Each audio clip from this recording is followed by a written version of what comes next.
ವಿಮೋಚನಕಾಂಡ ಅಧ್ಯಾಯ 34. ಯೆಹೋವನು ಮೋಶೆಗೆ, ನೀನು ಮೊದಲಿನ ಕಲ್ಲಿನ ಹಲಿಗೆಗಳಂತೆ ಇನ್ನೂ 2 ಕಲ್ಲಿನ ಹಲಿಗೆಗಳನ್ನು ಸಿದ್ಧಪಡಿಸಿಕೋ. ನೀನು ಒಡೆದು ಬಿಟ್ಟ ಆ ಮೊದಲನೆಯ ಹಲಿಗೆಗಳ ಮೇಲಿದ್ದ ವಾಕ್ಯಗಳನ್ನು ನಾನು ಈ ಹಲಿಗೆಗಳ ಮೇಲೆ ಬರೆಯುವೆನು. ಬೆಳಿಗ್ಗೆ ನೀನು ಸಿದ್ಧವಾಗಿದ್ದು ಸೀನಾಯಿ ಬೆಟ್ಟವನ್ನು ಹತ್ತಿ ಅಲ್ಲಿ ಬೆಟ್ಟದ ತುದಿಯ ಮೇಲೆ ನನ್ನ ಸನ್ನಿಧಿಯಲ್ಲಿ ನಿಂತಿರಬೇಕು. ಯಾರೂ ನಿನ್ನ ಜೊತೆಯಲ್ಲಿ ಮೇಲಕ್ಕೆ ಬರಕೂಡದು. ಈ ಬೆಟ್ಟದ ಪ್ರದೇಶದಲ್ಲಿ ಯಾರೂ ಎಲ್ಲಿಯೂ ಕಾಣಿಸಕೂಡದು. ಕುರಿದನಗಳು ಬೆಟ್ಟದ ಮುಂದೆ ಮೇಯಕೂಡದು ಎಂದು ಹೇಳಿದರು. ಆದ ಕಾರಣ ಮೋಶೆ ಮೊದಲಿದ್ದ ಹಲಿಗೆಗಳಂತೆ 2 ಕಲ್ಲಿನ ಹಲಿಗೆಗಳನ್ನು ಸಿದ್ಧಪಡಿಸಿಕೊಂಡು ಯೆಹೋವನ ಅಪ್ಪಣೆಯ ಮೇರೆಗೆ ಬೆಳಿಗ್ಗೆ ಎದ್ದು ಆ 2 ಕಲ್ಲಿನ ಹಲಿಗೆಗಳನ್ನು ಕೈಯಲ್ಲಿ ತೆಗೆದುಕೊಂಡು ಸೀನಾಯಿ ಬೆಟ್ಟವನ್ನು ಹತ್ತಿದನು. ಆಗ ಯೆಹೋವನು ಮೇಘದಿಂದ ಆವರಿಸಲ್ಪಟ್ಟವನಾಗಿ ಇಳಿದು ಬಂದು ಅಲ್ಲಿ ಅವನ ಹತ್ತಿರ ನಿಂತು ಯೆಹೋವನೆಂಬ ನಾಮವನ್ನು ಪ್ರಕಟಿಸಿದನು. ಯೆಹೋವನು ಮೋಶೆ ಎದುರಾಗಿ ಹೋಗುತ್ತಾ ಪ್ರಕಟವಾಗಿ ಹೇಳಿದ್ದೇನೆಂದರೆ, ಯೆಹೋವ ಯೆಹೋವ ಕನಿಕರವೂ ದಯೆಯೂ ಉಳ್ಳ ದೇವರು, ದೀರ್ಘ ಶಾಂತನೂ ಪ್ರೀತಿಯೂ ನಂಬಿಕೆಯೂ ಉಳ್ಳವನು, ಸಾವಿರಾರು ತಲೆಗಳವರೆಗೂ ದಯೆ ತೋರಿಸುವವನು, ದೋಷಾಪರಾಧ ಪಾಪಗಳನ್ನು ಕ್ಷಮಿಸುವವನು, ಆದರೂ ಅಪರಾಧಗಳನ್ನು ಶಿಕ್ಷಿಸದೆ ಬಿಡದವನು, ತಂದೆಗಳ ದೋಷ ಫಲವನ್ನು ಮಕ್ಕಳ ಮೇಲೆ 3-4 ತಲೆಗಳವರೆಗೆ ಬರಮಾಡುವವನು ಎಂಬುದೇ. ಮೋಶೆ ತ್ವರೆಪಟ್ಟು ನೆಲದಲ್ಲಿ ಅಡ್ಡಬಿದ್ದು ನಮಸ್ಕರಿಸಿ, ಕರ್ತನೇ, ನಿನ್ನ ಅನುಗ್ರಹವು ನನಗೆ ದೊರಕಿದ್ದಾದರೆ ನೀನೇ ನಮ್ಮ ಜೊತೆಯಲ್ಲಿ ಬರಬೇಕು. ನಮ್ಮ ಜನರು ಮೊಂಡರೇ, ಆದಾಗ್ಯೂ ನೀನು ನಮ್ಮ ಪಾಪಗಳನ್ನು ಅಧರ್ಮಗಳನ್ನು ಕ್ಷಮಿಸಿ ನಿನ್ನ ಜನರಾಗುವಂತೆ ನಮ್ಮನ್ನು ಸ್ವೀಕರಿಸಬೇಕೆಂದು ಪ್ರಾರ್ಥಿಸಿದನು. ಯೆಹೋವನು ಹೇಳಿದ್ದೇನೆಂದರೆ, ನಾನು ಒಂದು ನಿಬಂಧನೆಯನ್ನು ಸ್ಥಾಪಿಸುತ್ತೇನೆ, ಕೇಳು. ಲೋಕದಲ್ಲಿ ಎಲ್ಲಿಯೂ ಯಾವ ಜನಾಂಗದಲ್ಲಿಯಾದರೂ ನಡೆಯದಂಥ ಮಹತ್ಕಾರ್ಯಗಳನ್ನು ನಿನ್ನ ಜನರೆಲ್ಲರೂ ನೋಡುವಂತೆ ನಡೆಸುವೆನು. ನಿಮ್ಮ ಸುತ್ತಮುತ್ತಲಿರುವ ಎಲ್ಲ ಜನರು ಯೆಹೋವನು ಮಾಡುವ ಮಹತ್ಕಾರ್ಯವನ್ನು ನೋಡುವರು.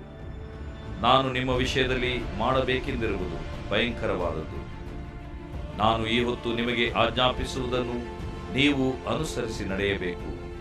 ಇಗೋ, ನಾನು ಅಮೋರಿಯರನ್ನು, ಕಾನಾನ್ಯರನ್ನು, ಹಿತ್ತಿಯರನ್ನು, ಪೆರಿಜಿಯರನ್ನು, ಹಿವ್ವಿಯರನ್ನು, ಯೆಬೂಸಿಯರನ್ನು ನಿಮ್ಮ ಮುಂದೆ ಹೊರಡಿಸುವೆನು. ನೀವು ಸೇರುವ ದೇಶದ ನಿವಾಸಿಗಳ ಸಂಗಡ ಯಾವ ಒಡಂಬಡಿಕೆಯನ್ನು ಮಾಡಿಕೊಳ್ಳಬಾರದು ನೋಡಿಕೊಳ್ಳಿರಿ. ಮಾಡಿಕೊಂಡರೆ ಅದು ನಿಮ್ಮ ಮಧ್ಯದಲ್ಲಿ ಉರುಳಿನಂತಿರುವುದು. ಆದದರಿಂದ ನೀವು ಅವರ ಬಲಿಪೀಠಗಳನ್ನು ಕೆಡವಿ ಅವರ ಕಲ್ಲು ಕಂಬಗಳನ್ನು ಒಡೆದು ಅಶೇರವೆಂಬ ವಿಗ್ರಹ ಸ್ತಂಭಗಳನ್ನು ಕಡಿದು ಬಿಡಬೇಕು. ಸ್ವಗೌರವವನ್ನು ಕಾಪಾಡಿಕೊಳ್ಳುವವನು ಎಂಬ ಹೆಸರುಳ್ಳ ಯೆಹೋವನು ತನಗೆ ಸಲ್ಲಬೇಕಾದ ಗೌರವವನ್ನು ಮತ್ತೊಬ್ಬನಿಗೆ ಸಲ್ಲಗೊಡಿಸಿದ್ದರಿಂದ ನೀವು ಬೇರೆ ಯಾವ ದೇವರ ಮುಂದೆಯೂ ಅಡ್ಡ ಬೀಳಬಾರದು.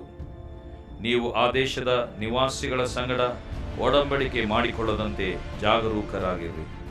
ಮಾಡಿಕೊಂಡರೆ ಅವರು ತಮ್ಮ ದೇವತೆಗಳನ್ನು ಪೂಜಿಸಿ ಯಜ್ಞಗಳನ್ನು ಮಾಡುವಾಗ ಅವರಲ್ಲಿ ಒಬ್ಬನು ಯಜ್ಞ ಭೋಜನಕ್ಕೆ ನಿಮ್ಮನ್ನೂ ಕರೆದಾನು. ನೀವು ಹೋಗಿ ಭೋಜನ ಮಾಡೀರಿ. ಅದಲ್ಲದೆ ನೀವು ನಿಮ್ಮ ಗಂಡು ಮಕ್ಕಳಿಗೆ ಅವರಲ್ಲಿ ಕನ್ನಿಕೆಗಳನ್ನು ತೆಗೆದುಕೊಳ್ಳುವುದಕ್ಕೆ ಆಸ್ಪದ ಉಂಟಾಗುವುದು. ತರುವಾಯ ಆ ಸೊಸೆಯರು ತವರು ಮನೆಯ ದೇವತೆಗಳನ್ನು ಪೂಜಿಸುವವರಾಗಿ ನಿಮ್ಮ ಮಕ್ಕಳನ್ನು ಅನ್ಯ ದೇವರುಗಳ ಪೂಜೆ ಎಂಬ ವ್ಯಭಿಚಾರಕ್ಕೆ ಎಳೆದಾರು. ಎಚ್ಚರ. ದೇವರೆಂದು ಎರಕದ ವಿಗ್ರಹಗಳನ್ನು ಮಾಡಿಸಿಕೊಳ್ಳಬಾರದು. ಹುಳಿಯಿಲ್ಲದ ರೊಟ್ಟಿಗಳನ್ನು ತಿನ್ನಬೇಕಾದ ಜಾತ್ರೆಯನ್ನು ಆಚರಿಸಬೇಕು. ನಾನು ನಿಮಗೆ ಆಜ್ಞಾಪಿಸಿದಂತೆ ನೀವು ಚೈತ್ರ ಮಾಸದ ನೇಮಕವಾದ ಕಾಲದಲ್ಲಿ 7 ದಿವಸ ಹುಳಿಯಿಲ್ಲದ ರೊಟ್ಟಿಗಳನ್ನು ತಿನ್ನಬೇಕು. ನೀವು ಚೈತ್ರ ಮಾಸದಲ್ಲಿಯೇ ಐಗುಪ್ತ ದೇಶದಿಂದ ಬಿಡುಗಡೆಯಾಗಿ ಬಂದಿರಲ್ಲ. ಪ್ರಥಮ ಗರ್ಭವೆಲ್ಲ, ಅಂದರೆ ನಿಮ್ಮ ದನ ಕುರಿಗಳಲ್ಲಿ ಹುಟ್ಟುವ ಚೊಚ್ಚಲು ಮರಿಗಳೆಲ್ಲ ಗಂಡಾದ ಪಕ್ಷಕ್ಕೆ ನನ್ನದೇ. ಕತ್ತೆ ಮರಿಗೆ ಬದಲಾಗಿ ಕುರಿಮರಿಯನ್ನು ಕೊಟ್ಟು ಆ ಕತ್ತೆ ಮರಿಯನ್ನು ಬಿಡಿಸಬಹುದು. ಹಾಗೆ ಬಿಡಿಸಲೊಲ್ಲದೆ ಹೋದರೆ ಅದರ ಕುತ್ತಿಗೆ ಮುರಿದು ಕೊಂದು ಬಿಡಬೇಕು. ಆದರೆ ನಿಮ್ಮ ಚೊಚ್ಚಲು ಗಂಡು ಮಗುವನ್ನು ಕೊಲ್ಲದೆ ಬದಲು ಕೊಟ್ಟು ಬಿಡಿಸಲೇಬೇಕು. ಒಬ್ಬರು ಕೈಯಲ್ಲಿ ಕಾಣಿಕೆ ಇಲ್ಲದೆ ನನ್ನ ಸನ್ನಿಧಿಯಲ್ಲಿ ಕಾಣಿಸಿಕೊಳ್ಳಬಾರದು. 6 ದಿವಸಗಳು ನಿಮ್ಮ ಕೆಲಸವನ್ನು ನಡೆಸಿ 7ನೇ ದಿನದಲ್ಲಿ ಯಾವ ಕೆಲಸವನ್ನು ಮಾಡದೇ ಇರಬೇಕು. ಉಳುವ ಕಾಲದಲ್ಲಿಯೂ ಕೊಯ್ಯುವ ಕಾಲದಲ್ಲಿಯೂ ಹಾಗೆ 7ನೇ ದಿನದಲ್ಲಿ ಕೆಲಸ ಮಾಡದೇ ಇರಬೇಕು. ಪಸ್ಕವಾದ 7 ವಾರಗಳ ಮೇಲೆ ನಡೆಯುವ ಜಾತ್ರೆ, ಅಂದರೆ ಗೋಧಿ ಬೆಳೆಯ ಪ್ರಥಮ ಸಮರ್ಪಣದ ಸುಗ್ಗಿ ಜಾತ್ರೆಯನ್ನು, ಸಂವತ್ಸರದ ಅಂತ್ಯದಲ್ಲಿ ಫಲ ಸಂಗ್ರಹದ ಜಾತ್ರೆಯನ್ನು ಆಚರಿಸಬೇಕು. ವರ್ಷಕ್ಕೆ 3 ಆವರ್ತಿ ನಿಮ್ಮಲ್ಲಿರುವ ಗಂಡಸರೆಲ್ಲರೂ ಇಸ್ರಾಯೇಲ್ಯರ ದೇವರಾಗಿರುವ ಕರ್ತನಾದ ಯೆಹೋವನ ಸನ್ನಿಧಿಯಲ್ಲಿ ನೆರೆಯಬೇಕು. ನಾನು ನಿಮ್ಮ ಎದುರಿನಿಂದ ಅನ್ಯ ಜನಗಳನ್ನು ಹೊರಡಿಸಿ ನಿಮ್ಮ ದೇಶವನ್ನು ವಿಸ್ತರಿಸುವೆನು. ಅಷ್ಟೇ ಅಲ್ಲದೆ ನೀವು ವರ್ಷಕ್ಕೆ 3 ಆವರ್ತಿ ನಿಮ್ಮ ದೇವರಾದ ಯೆಹೋವನ ಸನ್ನಿಧಿಗೆ ಹೋಗುವಾಗ ಯಾರೂ ನಿಮ್ಮ ಭೂಮಿಯನ್ನು ಅಪಹರಿಸುವುದಕ್ಕೆ ಅಪೇಕ್ಷಿಸುವುದಿಲ್ಲ. ನನಗೆ ಯಜ್ಞವನ್ನು ಮಾಡುವಾಗ ಆ ಯಜ್ಞ ಪಶುವಿನ ರಕ್ತದೊಡನೆ ಹುಳಿಹಿಟ್ಟನ್ನು ಸಮರ್ಪಿಸಕೂಡದು. ಪಸ್ಕದಲ್ಲಿ ನೀವು ಸಮರ್ಪಿಸಿದ ಯಜ್ಞ ಮಾಂಸವನ್ನು ಮರುದಿನದವರೆಗೂ ಉಳಿಸಬಾರದು. ಭೂಮಿಯ ಪ್ರಥಮ ಫಲಗಳಲ್ಲಿ ಶ್ರೇಷ್ಠವಾದದ್ದನ್ನು ನಿಮ್ಮ ದೇವರಾದ ಯೆಹೋವನ ಮಂದಿರಕ್ಕೆ ತರಬೇಕು. ಆಡುಮರಿಯನ್ನು ಅದರ ತಾಯಿಯ ಹಾಲಿನಲ್ಲಿ ಬೇಯಿಸಕೂಡದು. ಯೆಹೋವನು ಮೋಶೆಗೆ, ನೀನು ಈ ವಾಕ್ಯಗಳನ್ನು ಬರೆ. ಈ ವಾಕ್ಯಗಳ ಮೇರೆಗೆ ನಿನ್ನ ಸಂಗಡಲೂ ಇಸ್ರಾಯೇಲ್ಯರ ಸಂಗಡಲೂ ನಿಬಂಧನ ಮಾಡಿದ್ದೇನೆ ಎಂದು ಹೇಳಿದನು. ಮೋಶೆ ಆ ಬೆಟ್ಟದಲ್ಲಿ ಯೆಹೋವನ ಸನ್ನಿಧಿಯಲ್ಲಿ ಹಗಲಿರುಳು 40 ದಿನ ಇದ್ದನು. ಅವನು ಏನೂ ಊಟ ಮಾಡಲಿಲ್ಲ, ಏನೂ ಕುಡಿಯಲಿಲ್ಲ. ಆತನು ನಿಬಂಧನದ ವಾಕ್ಯಗಳನ್ನು, ಅಂದರೆ 10 ಆಜ್ಞೆಗಳನ್ನು ಆ ಕಲ್ಲಿನ ಹಲಿಗೆಗಳ ಮೇಲೆ ಬರೆದನು. ಮೋಶೆ ಆಜ್ಞಾಶಾಸನಗಳಾದ ಆ 2 ಕಲ್ಲಿನ ಹಲಿಗೆಗಳನ್ನು ಕೈಯಲ್ಲಿ ಹಿಡಿದುಕೊಂಡು ಸೀನಾಯಿ ಬೆಟ್ಟದಿಂದ ಇಳಿದು ಬಂದಾಗ ಅವನು ಯೆಹೋವನ ಸಂಗಡ ಸಂಭಾಷಿಸಿದ್ದರಿಂದ ಅವನ ಮುಖವು ಪ್ರಕಾಶಮಾನವಾಗಿತ್ತು. ಆದರೆ ಆ ಸಂಗತಿ ಅವನಿಗೆ ತಿಳಿಯಲಿಲ್ಲ. ಮೋಶೆಯ ಮುಖವು ಪ್ರಕಾಶವಾಗಿರುವುದನ್ನು ಆರೋನನೂ ಇಸ್ರಾಯೇಲ್ಯರೆಲ್ಲರೂ ನೋಡಿ ಅವನ ಹತ್ತಿರಕ್ಕೆ ಬರುವುದಕ್ಕೆ ಭಯಪಟ್ಟರು. ಆದರೆ ಮೋಶೆ ಅವರನ್ನು ಕರೆಯಲು ಆರೋನನು ಸಮೂಹದ ಅಧಿಪತಿಗಳೆಲ್ಲರೂ ಅವನ ಬಳಿಗೆ ಬಂದರು. ಮೋಶೆ ಅವರ ಸಂಗಡ ಮಾತಾಡಿದನು. ತರುವಾಯ ಇಸ್ರಾಯೇಲ್ಯರೆಲ್ಲರೂ ಹತ್ತಿರಕ್ಕೆ ಬಂದರು. ಮೋಶೆ ತಾನು ಸೀನಾಯಿ ಬೆಟ್ಟದಲ್ಲಿ ಯೆಹೋವನಿಂದ ಹೊಂದಿದ ಆಜ್ಞೆಗಳನ್ನೆಲ್ಲ ಅವರಿಗೆ ತಿಳಿಸಿದನು. ಮೋಶೆ ಅವರ ಸಂಗಡ ಮಾತಾಡುವುದನ್ನು ಮುಗಿಸಿದಾಗ ತನ್ನ ಮುಖದ ಮೇಲೆ ಮುಸುಕು ಹಾಕಿಕೊಂಡನು. ಅವನು ಯೆಹೋವನ ಸಂಗಡ ಮಾತಾಡಬೇಕೆಂದು ಸನ್ನಿಧಿಗೆ ಹೋಗುವಾಗೆಲ್ಲ ಹೊರಗೆ ಬರುವ ತನಕ ಆ ಮುಸುಕನ್ನು ತೆಗೆದಿರುವನು. ಅವನು ಹೊರಗೆ ಬಂದಾಗ ಯೆಹೋವನು ಆಜ್ಞಾಪಿಸಿದ್ದನ್ನೆಲ್ಲ ಇಸ್ರಾಯೇಲ್ಯರಿಗೆ ತಿಳಿಸುವನು. ಮೋಶೆಯ ಮುಖವು ಪ್ರಕಾಶಮಾನವಾಗಿರುವುದನ್ನು ಇಸ್ರಾಯೇಲ್ಯರು ನೋಡುತ್ತಿದ್ದರು. ಆದ ಕಾರಣ ಅವನು ಯೆಹೋವನ ಸಂಗಡ ಮಾತಾಡುವುದಕ್ಕೆ ಹೋಗುವವರೆಗೆ ತನ್ನ ಮುಖದ ಮೇಲೆ ಆ ಮುಸುಕನ್ನು ತಿರುಗಿ ಹಾಕಿಕೊಂಡಿರುವನು.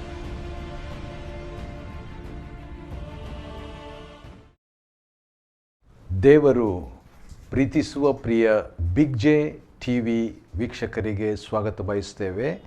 ಇಂದಿನ ನಮ್ಮ ಅಧ್ಯಯನ ವಿಮೋಚನ ಕಾಂಡ, the book of Exodus, chapter 34, 34ನೇ ಅಧ್ಯಾಯ. ಯೆಹೋವನು ಮೋಶೆಗೆ, ಮೊದಲನೇ ವಚನದಲ್ಲಿ ಅಂತ ಪ್ರಾರಂಭವಾಗ್ತದೆ. ಇದು ಮತ್ತೆ ಮತ್ತೆ ಬರುವಂಥ ಒಂದು ಫ್ರೇಸ್ ಅಥವಾ ಮಾತು ಅಥವಾ ಅನುಭವ, ಭಾಳ ದೊಡ್ಡ ಅನುಭವ. ದೇವರು ಮನುಷ್ಯನ ಜೊತೆಯಲ್ಲಿ ಮಾತನಾಡುವಂಥ ಒಂದು ಅನುಭವ. ಅದು ಹಳೆ ಒಡಂಬಡಿಕೆಯ ಕಾಲದಲ್ಲಿ ದೇವರು ಮತ್ತೆ ಮತ್ತೆ ಒಬ್ಬರ ಲೆಕ್ಕಾಚಾರದ ಪ್ರಕಾರ 560 ಸಾರಿ, 560 ಟೈಮ್ಸ್ ಇನ್ ಪೆಂಟಟುಕ್, ಮೋಶೆ ಪಂಚಗ್ರಂಥಗಳಲ್ಲಿನೇ 560 ಸಾರಿ ದೇವರು ಮೋಶೆ ಹತ್ರ ಮಾತನಾಡಿದನು. ಯೆಹೋವನು ಮೋಶೆಗೆ ಹೇಳಿದ್ದೇನೆಂದರೆ ಎಂಬಂಥ ಪದ ಬರುವಂಥದ್ದಾಗಿದೆ. 33ನೇ ಅಧ್ಯಾಯದಲ್ಲಿ ದೇವರ ಹತ್ರ ಮೋಶೆ ವಿಚಿತ್ರವಾದಂಥ ಬೇಡಿಕೆ ಕೇಳಿಕೊಂಡಂಥದ್ದನ್ನು ನೆನಪಿಸ್ತೇನೆ. ಮೋಶೆ ದೇವರ ಹತ್ರ, ದೇವರೇ ನಿನ್ನ ಮಾರ್ಗವನ್ನು ತೋರಿಸು, ಶೋ ಮಿ ಯುವರ್ ವೇ ಎಂಬುದಾಗಿ PhD ಪ್ರೇಯರನ್ನು ಮಾಡ್ತಾನೆ. ದೇವರೇ ನಿನ್ನ ಮಹಿಮೆಯನ್ನು ತೋರಿಸು, lord show me your glory, ನಿನ್ನ ಮಹಿಮೆಯನ್ನು ತೋರಿಸು ಎಂಬುದಾಗಿ ಮೋಶೆ ಕೇಳ್ತಾನ್ರಿ. ಮೋಶೆಗೆ ಈ ಒಂದು ಆಶೆ ಇದ್ದುದರಿಂದ ದೇವರು ಅವನ ಆಶೆಯನ್ನು ನೆರವೇರಿಸಿದನು. ಯಾವಾಗ ನೆರವೇರಿಸ್ತಾನೆ? ನಿಮಗೆ ನೆನಪಿರ್ಬೋದು, ಮತ್ತಾಯ 17ನೇ ಅಧ್ಯಾಯದಲ್ಲಿ ಆ ರೂಪಾಂತರ ಪರ್ವತದಲ್ಲಿ ಮೋಶೆ ಯೇಸು ಕ್ರಿಸ್ತನನ್ನು ಸಂಧಿಸುವಂಥ ಒಂದು ಅನುಭವ. ಯೇಸು ಕ್ರಿಸ್ತನು ಹೇಳಿದ ಮಾತು, ನಾನೇ ಮಾರ್ಗವೂ ಸತ್ಯವೂ ಜೀವವೂ ಆಗಿದ್ದೇನೆ, ದೇವರೇ ನಿನ್ನ ಮಾರ್ಗವನ್ನು ತೋರಿಸು ಅಂತ ಮೋಶೆ ಮಾಡಿದ ಪ್ರಾರ್ಥನೆ ಅವನು ಸತ್ತದ ನಂತರ ಕೂಡ ಎಷ್ಟೋ ವರ್ಷಗಳಾದ ಮೇಲೆ ಅವನ ಪ್ರಾರ್ಥನೆಗೆ ಆನ್ಸರ್ ಸಿಕ್ತು. ನಾನೇ ಮಾರ್ಗ ಎಂಬುದಾಗಿ ಹೇಳಿದಂಥ ವ್ಯಕ್ತಿಯನ್ನು ಕಣ್ಣಾರೆ ಮುಖಾಮುಖಿಯಾಗಿ ಮೋಶೆ ನೋಡಿದನು. ಅಷ್ಟೇ ಅಲ್ಲ, ನಿನ್ನ ಮಹಿಮೆಯನ್ನು ತೋರಿಸು ಅಂತ ಕೂಡ ಮೋಶೆ ಕೇಳಿದ್ನಲ್ಲ. ಆವತ್ತಿನ ದಿವಸ ರೂಪಾಂತರ ಪರ್ವತದಲ್ಲಿ ಯೇಸು ಕ್ರಿಸ್ತನು ತನ್ನ ಮಹಿಮೆಯಲ್ಲಿ ಮೋಶೆ ಮುಂದೆ ಕಾಣಿಸ್ಕೊಂಡಾಗ ಮೋಶೆ ದೇವರ ಮಹಿಮೆಯನ್ನು, ದೇವರ ಕ್ರಿಸ್ತನನ್ನು, ದೇವರ ಮಾರ್ಗವನ್ನು ನೋಡೇ ಬಿಟ್ನು ಆವತ್ತಿನ ದಿವಸ ಎಂಬುದಾಗಿ ನಾವು ತಿಳ್ಕೊಳ್ಬೋದು. ದೇವರು ಖಂಡಿತವಾಗಿ ನಮ್ಮ ಇಷ್ಟಾರ್ಥಗಳನ್ನು ನೆರವೇರಿಸ್ತಾನೆ. ಎಂಥ ಒಳ್ಳೆಯ ದೇವರು, ಎಂಥ ಅರ್ಥ ಮಾಡಿಕೊಳ್ಳುವ ದೇವರು ಎಂಬುದಾಗಿ ನಾವು ತಿಳ್ಕೊಳ್ತೇವೆ.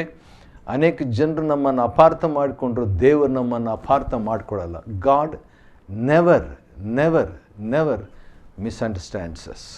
34ನೇ ಅಧ್ಯಾಯ ವಿಮೋಚನ ಕಾಂಡದಲ್ಲಿ ದೇವರು ಇಸ್ರಾಯೇಲರಿಗೆ ದಶಾಜ್ಞೆಗಳನ್ನು ತಿರುಗಿ ಬರಿಸಿ ಕೊಟ್ಟದ್ದು.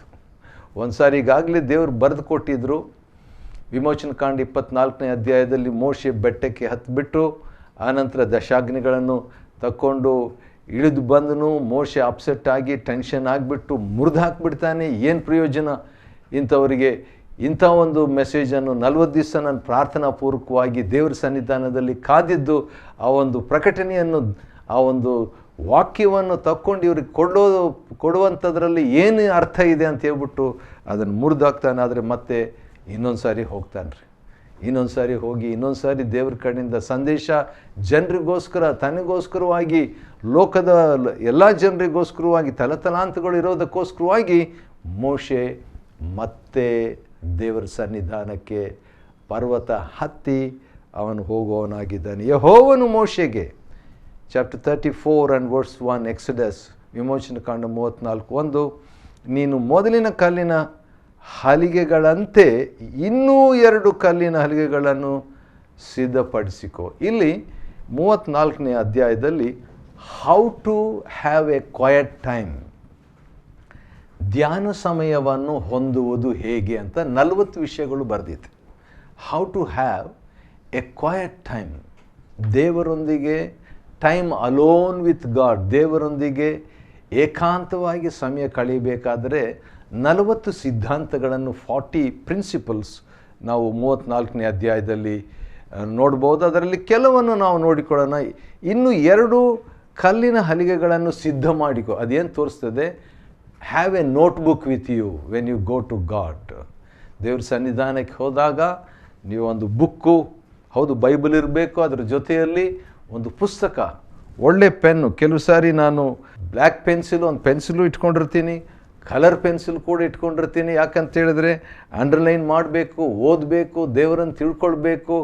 ಆಜ್ಞೆಗಳಿದ್ದರೆ ಅದಕ್ಕೊಂದು ಕಲರು, ವಾಗ್ದಾನಗಳಿದ್ದರೆ ಅದಕ್ಕೊಂದು ಕಲರು. ಆ ರೀತಿಯಾಗಿ ದೇವರ ಸನ್ನಿಧಾನದಲ್ಲಿ ನಾವು ಸಮಯ ಕಳೆಯುವಾಗ ನಾವು ಅದು ಕ್ರಿಯೇಟಿವ್ ಆಗಿರ್ತದೆ. ಇಟ್ ವಿಲ್ ಬಿ ಸೃಜನಾತ್ಮಕವಾಗಿರ್ತದೆ. Creative way of spending time with God. It will not be a boring time. ದೇವರ ಸನ್ನಿಧಾನದಲ್ಲಿ ಕಳೆಯುವಂಥ ಸಮಯ ಅದು ನಿರುತ್ಸಾಹಕರವಾಗಿ ಇರೋದಿಲ್ಲ. ಅದು ರುಚಿಕರವಾಗಿರ್ತದೆ, ಹರ್ಷಕರವಾಗಿರ್ತದೆ, ಆ್ಯಕ್ಟಿವ್ ಆಗಿರ್ತದೆ. ಅದು ಪ್ಯಾಸಿವ್ ಆಗಿರಲ್ಲ, ತಟಸ್ಥವಾಗಿರೋದಿಲ್ಲ. ಅದು ಕ್ರಿಯಾತ್ಮಕವಾಗಿರ್ತದೆ, ಅದು ಉತ್ಸಾಹಕಾರಿಯಾಗಿರ್ತದೆ. ಅದು A.W. ಟೋಸರ್ ಹೇಳಿದ ಹಾಗೆ, God, it's easy to spend time with God. ದೇವರು ಕಷ್ಟಕರವಾದಂಥ ವ್ಯಕ್ತಿ ಅಲ್ಲ. ದೇವರು ರಿಮೋಟ್ ದೇವರಲ್ಲ, ದೂರ ಇರುವಂಥ ದೇವರಲ್ಲ, ಹತ್ತಿರದ ದೇವರು. ಆತನು ತಂದೆ ಆಗಿದ್ದಾನೆ. ಆದ ಕಾರಣ ಆತನ ಸನ್ನಿಧಾನದಲ್ಲಿ ನಾವು ಕಳಿಬೇಕು ಸಮಯ. ಪ್ರತಿದಿನ, every morning R every day should have the quiet time. Very very important, ಬಹು ಪ್ರಾಮುಖ್ಯವಾದದ್ದು. ಒಂದು ಬುಕ್ ತಗೋಬೇಕು, ಪೆನ್ಸಿಲ್ ತಗೋಬೇಕು, ಬರ್ಕೊಳ್ಬೇಕು. ಯಾಕಂದ್ರೆ ದೇವರು ಹೇಳ್ತಾರೆ ಹಲಿಗೆಗಳನ್ನು ಸಿದ್ಧ ಮಾಡಿಕೋ ಅಂತ ಹೇಳ್ಬಿಟ್ಟು. ನೀನು ಒಡೆದು ಬಿಟ್ಟ ಮೊದಲಿನ ಹಲಿಗೆಗಳ ಮೇಲಿದ್ದ ವಾಕ್ಯಗಳನ್ನು ನಾನು ಬರೆಯುವೆನು. I will write. ದೇವರು, God is interested in writing and rewriting. ದೇವರು ಬರೆಯೋದರಲ್ಲಿ ಮತ್ತೆ ಬರೆಯೋದರಲ್ಲಿ ಆತನಿಗೆ ಬೇಸರ ಏನಿಲ್ಲ ರೀ. Is happy. ತನ್ನ ಜನರಿಗೋಸ್ಕರವಾಗಿ ಏನು ಮಾಡಲಿಕ್ಕೂ ಆತನ ಸಿದ್ಧನಾಗಿದ್ದಾನೆ. ಆದ ಕಾರಣ ನಾವು ದೇವರು ಹೇಳಿದ್ದನ್ನು ಬರ್ಕೊಳ್ಬೇಕು. ಕ್ವಾಯ್ಟ್ ಟೈಮ್ನಲ್ಲಿ ನೋಟ್ಬುಕ್ ತೆಗೆದುಕೊಂಡು ದೇವರು ಮಾತನಾಡುವಂಥ ವಿಷಯಗಳನ್ನು, ಅದು ಗದರುವಿಕೆ ಇರ್ಬೋದು, ಅದು ತಿದ್ದುವಿಕೆ ಇರ್ಬೋದು, ಒಂದು ವಾಗ್ದಾನ ಇರ್ಬೋದು, ಏನೇ ಇದ್ದರೂ ಅದನ್ನು ಬರೆದಿಟ್ಕೊಂಡು, ಸಾಧ್ಯವಾದರೆ ನಾನು ಕೆಲವು ಸಾರಿ ಡೇಟ್ ಸಹ ಹಾಕ್ಕೊಳ್ತೀನಿ. ಇಂತಿಂಥ ಕಡೆ ದೇವರು ನನ್ನ ಹತ್ರ ಮಾತಾಡಿದರು, ಈ ಡೇಟ್ನಲ್ಲಿ ಈ ವಾಕ್ಯದ ಮುಖಾಂತರ ಮಾತಾಡಿದರು, ಈ ವಾಗ್ದಾನವನ್ನು ಕೊಟ್ಟರು ಎಂಬುದಾಗಿ. ಮತ್ತು ಬೆಳಿಗ್ಗೆ 2ನೇ ವಚನ 30, how to have quiet time, ಯಾವ ರೀತಿಯಾಗಿ ಧ್ಯಾನ ಸಮಯ ಇಲ್ಲವೇ ದೇವರೊಂದಿಗೆ ಏಕಾಂತವಾಗಿ ಕಳೆಯೋದು ಎಂಬಂಥ ಮಾತನ್ನು ವಿಮೋಚನ ಕಾಂಡ 34ರಲ್ಲಿ ನಾವು ನೋಡ್ತೀವಿ. 2ನೇ ವಚನದಲ್ಲಿ ಬೆಳಿಗ್ಗೆ, ಅರ್ಲಿ ಮಾರ್ನಿಂಗ್, ಬೆಳಿಗ್ಗೆ ದೇವರ ಜೊತೆಯಲ್ಲಿ ಸಮಯ ಕಳೆಯೋದಕ್ಕೆ, ದೇವರ ಸ್ವರವನ್ನು ಕೇಳಿಸ್ಕೊಳ್ಳೋದಕ್ಕೆ ಬೆಳಿಗ್ಗೆ early morning is A good time. ಯಾಕಂದರೆ ಜೀವನದ ಚಾಲೆಂಜಸ್ ಭಾಳ ಇರ್ಬೋದು. ಮಧ್ಯಾಹ್ನ ಏನಾಗ್ತದೆ ಗೊತ್ತಿಲ್ಲ, ಸಾಯಂಕಾಲದ ಟೆನ್ಷನ್ ಏನಾಗ್ತದೆ ಗೊತ್ತಿಲ್ಲ, ಆ ದಿನದ ಮುಗಿಯುವಾಗ ಟೆನ್ಷನ್, ಏನು ಸಮಸ್ಯೆ, ಏನು ಪ್ರಾಬ್ಲಮ್ ಬರ್ತದೆ ಗೊತ್ತಿಲ್ಲ. ಆದರೆ before you face problems and challenges, face God first. ಸವಾಲುಗಳನ್ನು, ಸಮಸ್ಯೆಗಳನ್ನು ಆ ದಿನದಲ್ಲಿ ನೀನು ಸಂಧಿಸುವುದಕ್ಕೆ ಮೊದಲು ದೇವರನ್ನು ಮೊದಲೇ ಯಾಕೆ ಸಂಧಿಸಬಾರದು? It's a good practice. ಯಾಕಂತೇಳಿದರೆ ಅಬ್ರಹಾಮನು ಬೆಳಗ್ಗೆ ಎದ್ದನು, ಆದಿಕಾಂಡ 22. ಯೆಹೋಶುವನು ಬೆಳಗ್ಗೆ ಎದ್ದನು, ಯೆಹೋಶುವ 3ನೇ ಅಧ್ಯಾಯ. ಆನಂತರ ಹನ್ನಳು ಬೆಳಿಗ್ಗೆ ಎದ್ದಳು, 1ನೇ ಸಮುವೇಲ 2ನೇ ಅಧ್ಯಾಯದಲ್ಲಿ.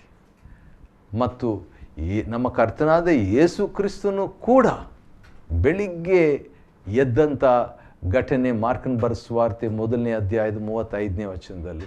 ಹತ್ರ ಒಂದು 15 ವಚನಗಳು ಬೆಳಿಗ್ಗೆ ಎದ್ದರು ಎಂಬುದಾಗಿ ಬೈಬಲ್ನಲ್ಲಿದೆ. ಆದ ಕಾರಣ ಟು ಫಾಲೋ ದ ಬೈಬಲನ್ನು ಹಿಂಬಾಲಿಸುವಂತೆ, ಆ ದೇವರನ್ನು ಸಂಧಿಸುವಂತೆ, ಯೇಸು ಕ್ರಿಸ್ತನನ್ನು ನಾವು ಹಿಂಬಾಲಿಸುವಂತೆ ಬೆಳಿಗ್ಗೆ ಬೇಗ ಏಳಬೇಕು. ಹೌದು, ಕೆಲವು ಸಾರಿ ಆಗಲ್ಲ, ಅದರ ಬಗ್ಗೆ ನಾನು ಮಾತಾಡ್ತಾ ಇಲ್ಲ. ಆದರೂ ಕೂಡ ಶಿಸ್ತು ಭಾಳ ಪ್ರಾಮುಖ್ಯ. ಯಾರು ಹೇಳಿದರು, you cannot be a disciple without disciplining your life. ನಿನ್ನ ಜೀವನವನ್ನು ಶಿಸ್ತಿಗೆ ನೀನು ತಾರದೆ ಶಿಷ್ಯನಾಗಿ ಕ್ರಿಸ್ತನಿಗೆ ಇರಲಾರಿ ಎಂಬುದಾಗಿ. ಸರಿ, ಬೆಳಿಗ್ಗೆ ನೀನು ಸಿದ್ಧವಾಗಿದ್ದು, ದೇವರು ಹೇಳ್ತಾನೆ ಮೋಶೆ ಭಾಳ ರೆಸ್ಪಾನ್ಸಿಬಿಲಿಟಿ, ನಾನು ಭಾಳ ಬ್ಯುಸಿ ಇದ್ದೀನಿ, ಭಾಳ ಟಯರ್ಡ್ ಆಗಿದ್ದೀನಿ, ಭಾಳ ಕೆಲಸ ಇದೆ ಅಂತ ನೀವು ಹೇಳ್ಬೋದು, ನಾನು ಹೇಳ್ಬೋದು. ಆದರೆ ಮೋಶೆ pastor of the biggest church in the world, 20, 30, 40, 50 lakhs ಜನರು, ಲಕ್ಷಾಂತರ ಜನರು. ಆದರೂ ಕೂಡ ದೇವರು ಹೇಳ್ತಾನೆ, ಬೆಳಿಗ್ಗೆ ಮಾರ್ನಿಂಗ್ ಮೀಟ್ ವಿತ್ ಮೀ, ಬಂದು ನನ್ನನ್ನು ಸಂಧಿಸು. ನೀನು ಸಿದ್ಧವಾಗಿದ್ದು ಸೀನಾಯಿ ಬೆಟ್ಟವನ್ನು ಹತ್ತಿ. ಬೆಳಿಗ್ಗೆ ಬೆಟ್ಟ ಹತ್ತೋದ? ನಮಗೆ ಅಷ್ಟು ದೂರ ಹತ್ತಬೇಕು, ಚಳಿ ಇರ್ತದೆ, ಪ್ರಾಣಿ ಇರ್ತದೆ, ಹಾವಿರ್ತದೆ, ಅವೆಲ್ಲ ಏನು ಎಕ್ಸ್ಕ್ಯೂಸಸ್ ಮೋಶೆ ಕೊಡಲಿಲ್ಲ. ಆದರೆ ಬೆಳಗ್ಗೆ ಎದ್ದು ಸೀನಾಯಿ ಬೆಟ್ಟವನ್ನು ಹತ್ತಿ, ಅಲ್ಲಿ ಬೆಟ್ಟದ ತುದಿಯ ಮೇಲೆ, ತುದಿ ಅಂದರೆ ಭಾಳ ಮೇಲೆ ಇರಬೇಕು, ಅಲ್ಲಿ ಬಂದು ನನ್ನ ಸನ್ನಿಧಿಯಲ್ಲಿ ನಿಂತಿರಬೇಕು. ಭಾಳ ಬೆಟ್ಟ ಹತ್ತಿದೆ, ಆದ ಕಾರಣ ಕೂತ್ಕೋ ಅಂತ ಹೇಳಲಿಲ್ಲ, stand up in my presence. ದೇವರು ಇನ್ಸ್ಟ್ರಕ್ಷನ್ ಮೋಶೆಗೆ how to have quiet time. ಅದೇ ಪ್ರಕಾರವಾಗಿ ಮೋಶೆ ಕೂಡ 4ನೇ ವಚನದಲ್ಲಿ ಯೆಹೋವನ ಅಪ್ಪಣೆಯ ಪ್ರಕಾರ ಮೋಶೆ ಬೆಳಿಗ್ಗೆ ಎದ್ದು, ಬೆಳಿಗ್ಗೆ ಎದ್ದು ಆ 2 ಕಲ್ಲಿನ ಹಲಿಗೆಗಳನ್ನು ಕೈಯಲ್ಲಿ ತೆಗೆದುಕೊಂಡು ಸೀನಾಯಿ ಬೆಟ್ಟವನ್ನು 2 ಭಾರ ಹೊತ್ಕೊಂಡು ಮೇಲೆ. ಕೆಲವು ಸಾರಿ ಬೈಬಲ್ ಸ್ವಲ್ಪ ದೊಡ್ಡದಿದ್ದರೆ ಬೈಬಲ್ ಹೊತ್ಕೊಂಡು ಹೋಗೋದು ಭಾಳ ಕಷ್ಟ ಆಗ್ತದೆ ಕೆಲವರಿಗೆ. ಆದರೆ ಕಲ್ಲು, ದೊಡ್ಡ 2 ಕಲ್ಲು, 10 ಕಮ್ಯಾಂಡ್ಮೆಂಟ್ಸು ಬರ್ಕೊಳ್ಳಿಕ್ಕೆ ಮೋಶೆ ಹತ್ತಿ ಪರ್ವತಕ್ಕೆ ಅವನು ಸಾಗಿದನು, ಸೀನಾಯಿ ಬೆಟ್ಟವನ್ನು ಹತ್ತಿದನು. ಆಗ ಯೆಹೋವನು 5ನೇ ವಚನ, ಮೇಘದಿಂದ ಆವರಿಸಲ್ಪಟ್ಟವನಾಗಿ ಇಳಿದು ಬಂದು.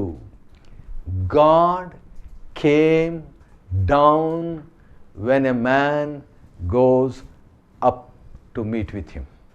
ದೇವರನ್ನು ಸಂಧಿಸಬೇಕೆಂಬಂಥ ಆಶೆಯಿಂದ ಬಯಕೆಯಿಂದ, ಪ್ರಾರ್ಥನೆಯಿಂದ, ಲವಲವಿಕೆಯಿಂದ, ಡಿಸಿಪ್ಲಿನ್ನಿಂದ ಒಬ್ಬ ಮನುಷ್ಯನು ಬೆಟ್ಟವನ್ನು ಹತ್ತುವುದಾದರೆ ದೇವರು ಪರಲೋಕದಿಂದ ಇಳಿದು ಬಂದು ಮೀಟ್ ಮಾಡಲಿಕ್ಕೆ ರೆಡಿ ಆಗಿದ್ದಾನೆ.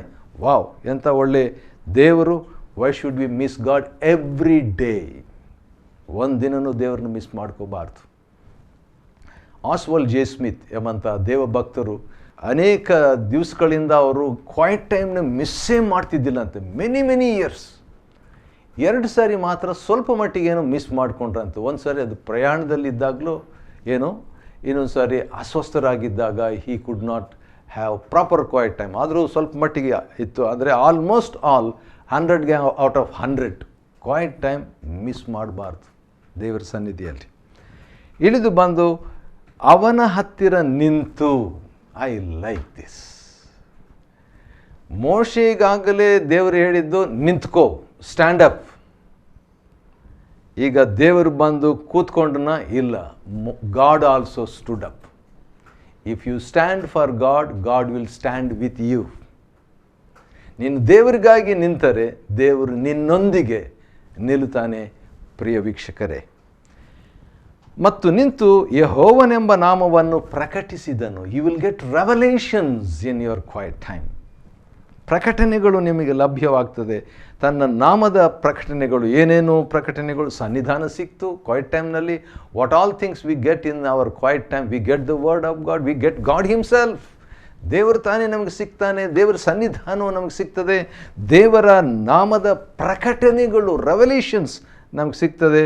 6ನೇ ವಚನದಲ್ಲಿ ಯೆಹೋವನೆಂಬ ಪ್ರಕಟಣೆ, ಕನಿಕರವುಳ್ಳವನೆಂಬ ಪ್ರಕಟಣೆ, ದಯೆಯುಳ್ಳಾತನೆಂಬ ಪ್ರಕಟಣೆ, ದೀರ್ಘಶಾಂತನಾದ ದೇವರೆಂಬ ಪ್ರಕಟಣೆ, ಪ್ರೀತಿಯುಳ್ಳ ದೇವರೆಂಬ ಪ್ರಕಟಣೆ, ಆತ ನಂಬಿಗಸ್ತನು ಅಥವಾ ನಂಬಿಕೆಯುಳ್ಳ ದೇವರೆಂಬ ಪ್ರಕಟಣೆ, 1000 ತಲೆಗಳವರೆಗೆ ದಯೆ ತೋರಿಸುವ ದೇವರೆಂಬ ಪ್ರಕಟಣೆ, ದೋಷಾಪರಾಧಗಳನ್ನು ಕ್ಷಮಿಸುವವನು ಎಂಬ ಪ್ರಕಟಣೆ. God is a God who ಫರ್ಗಿವ್ಸ್.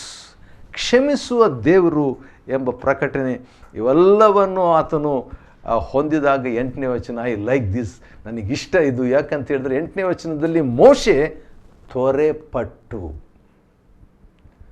Moses hurried himself. ಯಾವುದಕ್ಕೆ? ಟು ವರ್ಷಿಪ್ ಗಾಡ್, ದೇವರನ್ನು ಆರಾಧಿಸುವುದಕ್ಕೆ. This is one of the things that should happen in our quiet time.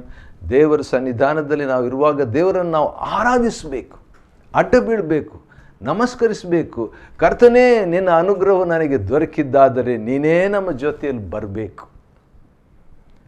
ನಮ್ಮ ಜನರು, ಕನ್ನಡದಲ್ಲಿ, ಕನ್ನಡ ಬೈಬಲ್ನಲ್ಲಿ ನಮ್ಮ ಜನರು, ಅದೇ ಮೋಶೆ ಮೊದಲು 32ನೇ ಅಧ್ಯಾಯ 7ನೇ ವಚನ ವಿಮೋಚನ ಕಾಂಡದಲ್ಲಿ ದೇವರು ಹೇಳಿದ್ದು ನಿನ್ನ ಜನರು, ಅಂದರೆ ಮೋಶೆಯ ಜನರು. ಆದರೆ ಮೋಶೆ ಹೇಳ್ತಾನೆ, ದೇವರೇ ನನ್ನ ಜನರಲ್ಲ, ನಿನ್ನ ಜನರು. ಆದರೆ ಇಲ್ಲಿ 34ನೇ ಅಧ್ಯಾಯ 9ನೇ ವಚನದಲ್ಲಿ ನಮ್ಮ ಜನರು. ನಿನ್ನ ಜನರು ಮೋಶೆ ಜನರು, ನಿನ್ನ ಜನರು ದೇವ್ರ ಜನರು ಅಲ್ಲ, ಈಗ ನಮ್ಮ ಜನರು ಸ್ವಾಮಿ, hour people.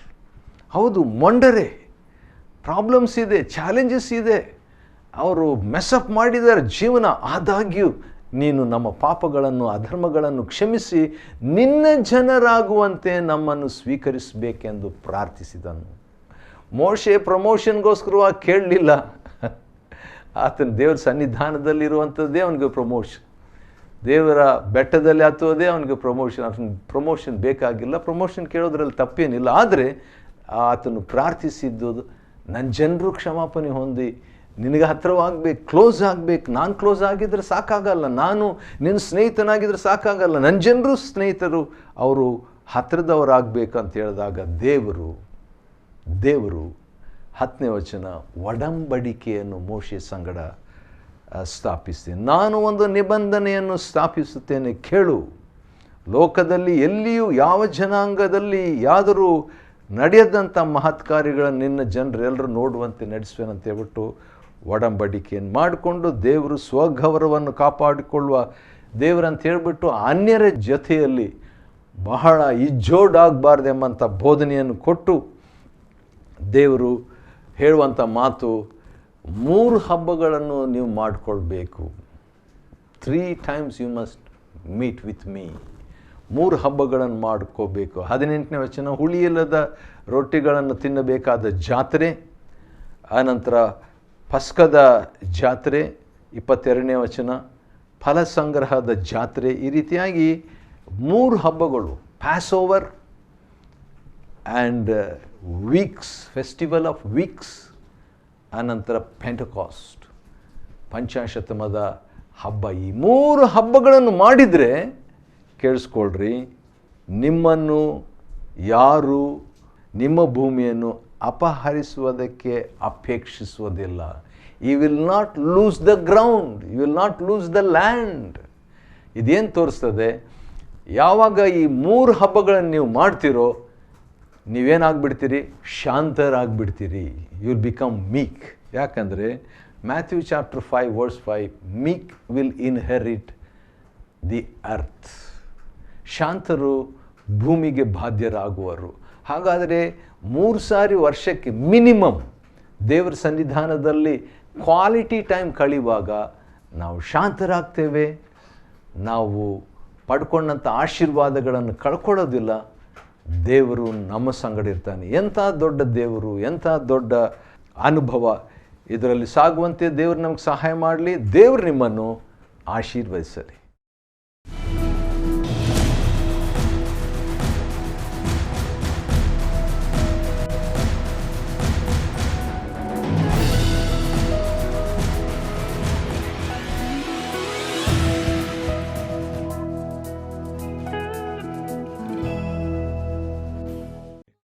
Chapter 34. And the Lord said unto Moses, Hew thee 2 tables of stone like unto the first, and I will write upon these tables the words that were in the first tables which thou breakest. And be ready in the morning, and come up in the morning unto Mount Sinai, and present thyself there to me in the top of the mount. And no man shall come up with thee, neither let any man be seen throughout all the mount, neither let the flocks nor herds feed before that mount. And he hewed 2 tables of stone like unto the first.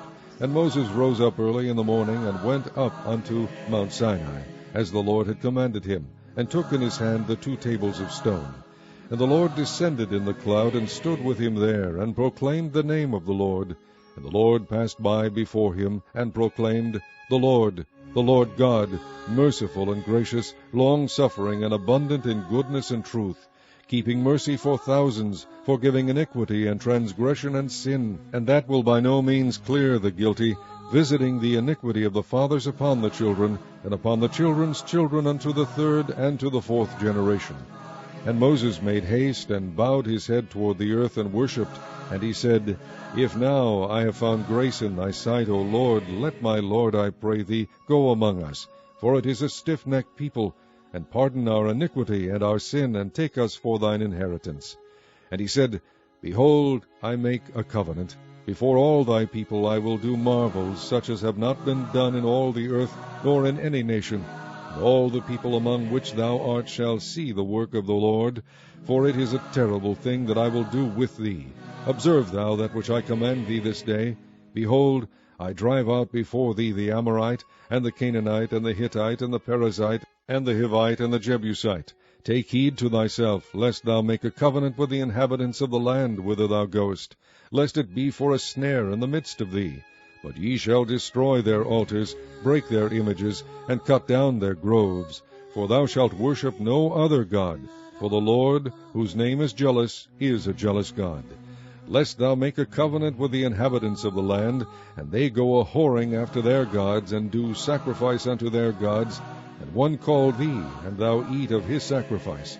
And thou take of their daughters unto thy sons, and their daughters go a-whoring after their gods, and make thy sons go a-whoring after their gods. Thou shalt make thee no molten gods. The feast of unleavened bread shalt thou keep. 7 days thou shalt eat unleavened bread, as I commanded thee, in the time of the month Abib, for in the month Abib thou camest out from Egypt. All that openeth the matrix is mine, and every firstling among thy cattle, whether ox or sheep, that is male. But the firstling of an ass thou shalt redeem with a lamb, and if thou redeem him not, then shalt thou break his neck. All the firstborn of thy sons thou shalt redeem, and none shall appear before me empty. 6 days thou shalt work, but on the 7th day thou shalt rest. In earing time and in harvest thou shalt rest. And thou shalt observe the feast of weeks, of the first fruits of wheat harvest, and the feast of ingathering at the year's end. Thrice in the year shall all your men children appear before the Lord God, the God of Israel. For I will cast out the nations before thee, and enlarge thy borders, neither shall any man desire thy land, when thou shalt go up to appear before the Lord thy God thrice in the year. Thou shalt not offer the blood of my sacrifice with leaven, neither shall the sacrifice of the feast of the Passover be left unto the morning. The first of the firstfruits of thy land thou shalt bring unto the house of the Lord thy God. Thou shalt not see the kid in his mother's milk. And the Lord said unto Moses, Write thou these words, for after the tenor of these words I have made a covenant with thee and with Israel. And he was there with the Lord 40 days and 40 nights. He did neither eat bread nor drink water. And he wrote upon the tables the words of the covenant, the 10 commandments. And it came to pass, when Moses came down from Mount Sinai, with the 2 tables of testimony in Moses' hand, when he came down from the mount, that Moses wist not that the skin of his face shone while he talked with him. And when Aaron and all the children of Israel saw Moses, behold, the skin of his face shone, and they were afraid to come nigh him. And Moses called unto them, and Aaron and all the rulers of the congregation returned unto him. And Moses talked with them. And afterward all the children of Israel came nigh, and he gave them in commandment all that the Lord had spoken with him in Mount Sinai. Until Moses had done speaking with them, he put a veil on his face. But when Moses went in before the Lord to speak with him, he took the veil off until he came out. And he came out, and spake unto the children of Israel that which he was commanded. And the children of Israel saw the face of Moses, that the skin of Moses' face shone. And Moses put the veil upon his face again, until he went in to speak with him.